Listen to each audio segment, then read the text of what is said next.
When you are married to a service member, you know the time will come. You know that they will eventually deploy. If they haven't yet, you know they will. And while you might know this is all coming, hearing those words are never easy.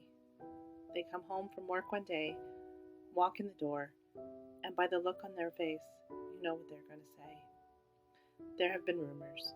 The other military spouses talk. You know a deployment might happen, but you hoped they wouldn't leave until next year, when your kids were not as young, when you had less on your plate, when the timing seemed better. But is there ever a good time for a deployment? I have some news, he says. What is it, you say? Now is not the time to beat around the bush. We're deploying. Okay.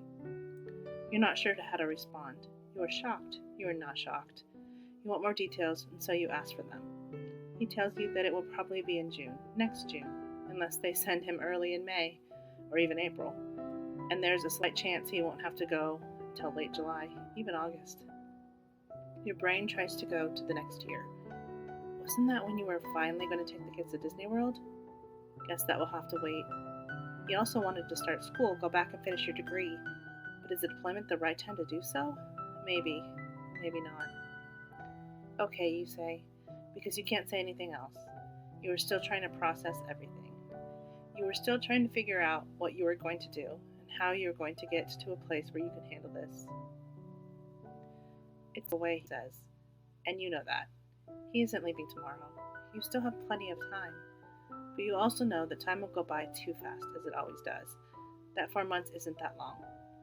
You are now in pre-deployment mode. Even if the deployment doesn't seem real, your emotions change. You start to feel like you are more in survival mode than you were before. You worry more about the kids, calculating how old they will be when he leaves and when he's supposed to get home. And then time passes. He starts to get his things together. Military stuff everywhere. You don't want it in your living room, but that is where he has to pack. And one day, his military stuff is gone, and you know he will soon follow. It's now the week before deployment. He's leaving, earlier than you wanted, later than he first said. You know you can get through this time apart, but how many times will it feel like you can't? How many breakdowns will you have during the months he's away? Then the week turns into just a couple days, and then it's the night before. What do you do the night before they deploy? And then it's the day of. You wake up too early. Can you sleep through this day? No, this is the day you say goodbye, the day the countdown begins. And then it's time to get into the car. You try not to cry, but the tears are right there. You've decided that you simply cannot stay until he leaves. You will say your goodbyes and take the kids back home. That is what works best for you and your family. And then you give him one last hug, one last kiss, one last goodbye. You're committed to doing this. You will not walk away. You hope this deployment makes your marriage stronger. When you get home from dropping them off, you think of all the things he will miss, and that is when the waterworks flow. You worry about their safety and hope you can find a way to calm your fears.